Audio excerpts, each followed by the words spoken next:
Hello বন্ধুরা, সকলে কেমন আছেন? আশা করি আপনারা সকলেই অনেক ভালো আছেন।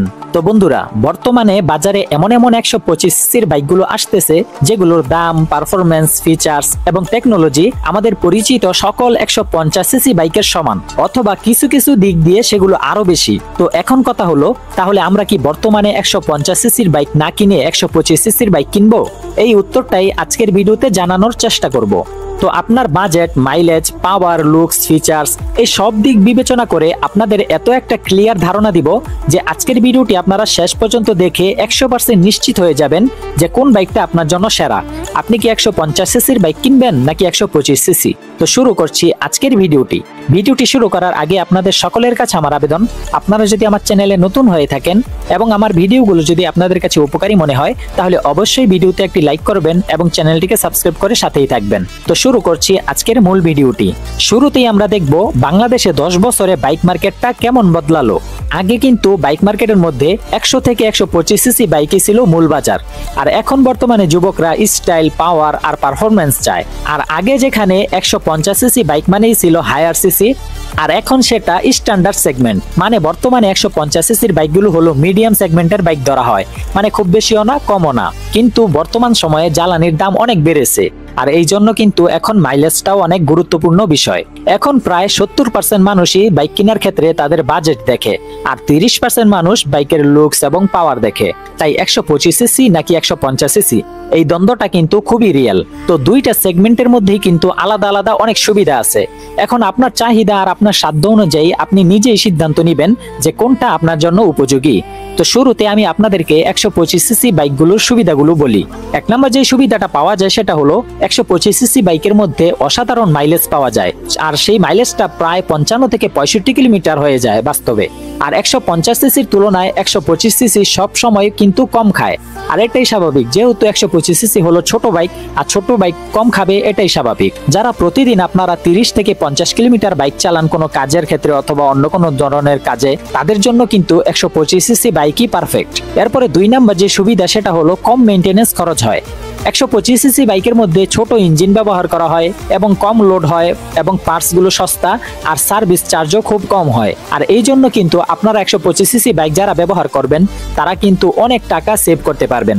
এরপরে 3 নম্বর যে সুবিধা সেটা হলো সিটি রাইডের জন্য 125 সিসি বাইকই হলো বেস্ট। ঢাকার মধ্যে যেই পরিমাণে জ্যাম লাগে সেই জ্যামের মধ্যে কিন্তু 125 সিসি বাইকই সব থেকে স্মুথ এবং হালকা। আর কারণ হচ্ছে 125 সিসি বাইক যদি আপনি ব্যবহার করেন, আপনি ঢাকার রাস্তায় যে জ্যামে পড়বেন আপনি কিন্তু অনেকক্ষণ দাঁড়িয়ে থাকতে হবে। সেই জন্য 125 সিসি বাইক যেহেতু হালকা, সেই জন্য আপনার পায়ের উপর এত একটা লোড পড়বে না, এবং আপনার বিভিন্ন কারণে হয়তো এই জ্যামের মধ্যে আপনার বাইকটাকে ঘোরাতে হবে অথবা নাড়াচড়া করতে হবে, সেই ক্ষেত্রেও কিন্তু আপনি খুব সহজেই করতে পারবেন। এরপর 125 সিসি বাইকের মধ্যে টর্ক কম হলেও কিন্তু লো স্পিডে খুবই আরামদায়ক ফিল দেয়।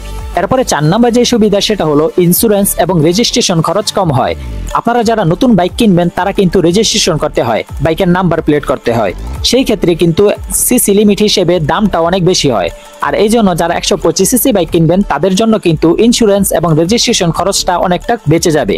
এরপরে 5 নম্বর যে সুবিধা সেটা হলো 125 সিসি বাইকগুলো হলো বাজেট ফ্রেন্ডলি। 125 সিসি বাইক যেহেতু ছোট সেগমেন্ট, এই জন্য যাদের বাজেট কম তারা কিন্তু 125 সিসি বাইকটা সহজে কিনতে পারবেন। কারণ হচ্ছে 150 সিসিতে গেলেই কিন্তু আপনার প্রায় 50 থেকে 60 হাজার টাকা বেড়ে যাবে। আর বর্তমানে বাংলাদেশের মধ্যে বেশিরভাগ জনপ্রিয় 125 সিসি বাইকগুলো হলো Honda Shine, TVS Striker, Bajaj Discover, TVS Raider এবং হিরো এক্সট্রিম 125R। এগুলো আপনারা 1,30,000 থেকে 1,70,000-এর মধ্যেই পেয়ে যাবেন। কিন্তু বর্তমানে এমন এমন আধুনিক বাইকগুলো আসতে যাচ্ছে যেগুলো কিন্তু প্রায় 150 সিসি বাইকের সমান দাম হয়ে যেতে পারে। আর সেগুলো হলো Hero Xtreme 125R 2.0, Honda CB 125 Hornet এবং সিএফ মোটো NK 125। আর এই বাইকগুলো যদি বাংলাদেশের মধ্যে চলে আসে তাহলে কিন্তু আমার মনে হয় অনেক মানুষ 150 সিসির দিকে নজর সরিয়ে এই বাইকগুলো কিনতে যাবে। যাই হোক, এরপরে 6 নম্বর যে সুবিধাটা পাওয়া যায় সেটা হলো নতুন রাইডারদের জন্য সেফ সেগমেন্ট এটাই।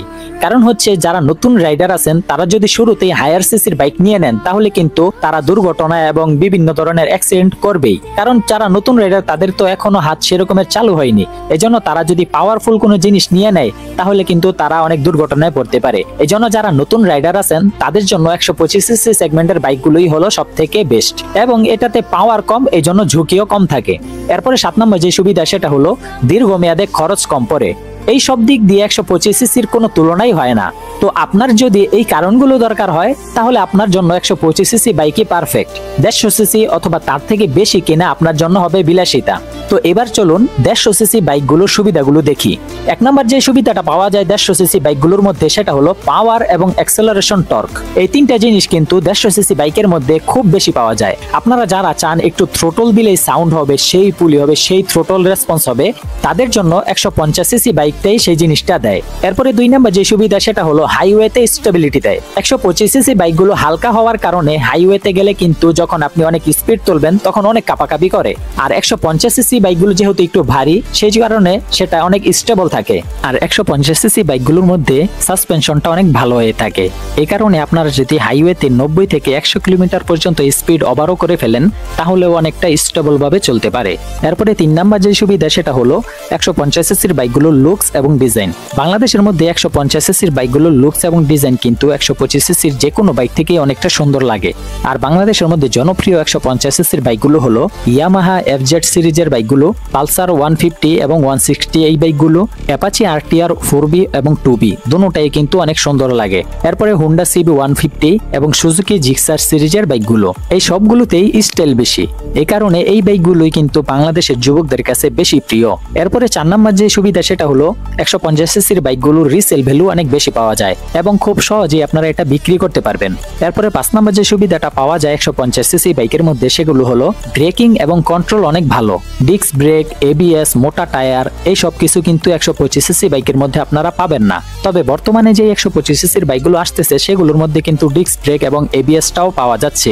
আর অনেক বাইকের মধ্যে এখন মোটা টায়ার ব্যবহার করার চিন্তা ভাবনা করতেছে, কিন্তু 150 সিসি বাইকের মধ্যে কিন্তু এগুলো অ্যাভেলেবেল পাওয়া যায়। এরপরে 6 নম্বর যে সুবিধা সেটা হলো বাহন ক্ষমতা অনেক বেশি।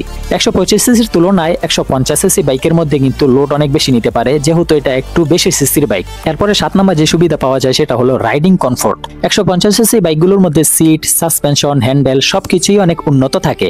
এই কারণে আপনারা রাইডিং করতে গেলে অনেক কমফোর্ট পাবেন। এরপরে কথা বলবো কোন ব্যবহারকারীর জন্য কোন সিসিটা দরকার।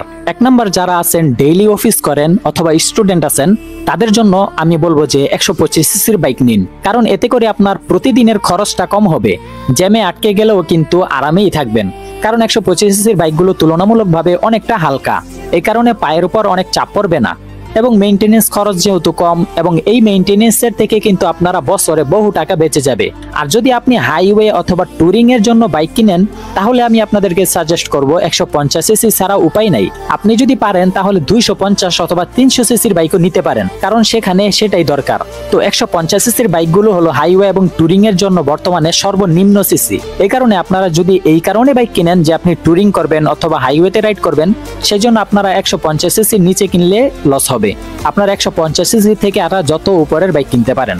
এরপর একটা কথা হলো যদি বাজেট কম হয় তাহলে অবশ্যই 125 সিসির বাইক নেবেন। এরপর আপনি যদি চান স্টাইল, লুকস এবং পাওয়ার তাহলে আপনার 150 সিসিরই দরকার। আরেকটা কথা বলবো যে এই ভিডিওতে কিন্তু আমি আপনাদেরকে শুধুমাত্র 125 সিসি আর 150 সিসির মধ্যেই কথা বলতেছি, এই জন্য অন্য হায়ার সিসির বাইকের লুকস নিয়ে আমি কোনো কথা বলবো না। এরপরে পিলিয়ন রাইড যদি বেশি থাকে, মানে আপনার যদি বেশিরভাগ সময় পিলিয়ন নিয়ে চালাতে হয়, পিছনে কাউকে নিয়ে চালাতে হয়, তাহলে আপনারা 150 সিসির বাইক নিতে পারেন, কারণ 125 সিসি বাইক টেনে নিতে পারবে কিন্তু স্টেবলটা একটু কম হয়। এরপরে যদি আপনি ফিচার্স ভ্যালু এবং রিসেল ভ্যালু চান তাহলে 150 সিসি আপনি নিতে পারেন, কারণ 150 সিসির মধ্যে কিন্তু ফিচার্স অনেক বেশি থাকে এবং রিসেল ভ্যালুটাও পাওয়া যায়। এরপরে আপনারা যদি ইউটিউবিং অথবা ব্লগ করতে চান তাহলে আপনারা 150 সিসির বাইক নিন। 125 আর 150 সিসির মধ্যে আপনারা যদি তুলনা করেন তাহলে আমি বলবো 150 সিসির বাইক নিন, আর বেশি নিলে সেটা আপনাদের ইচ্ছা। এরপরে যদি আপনার বয়সটা কম হয়ে থাকে, মানে নতুন বাইক শিখতেছেন অথবা যদি বাইক মাত্র শিখা শেষ হয়েছে, তাহলে কিন্তু আপনারা প্রথমই হায়ার সিসির বাইক নিয়েন না, কারণ তাতে করে কিন্তু আপনারা অনেক দুর্ঘটনায় পড়বেন।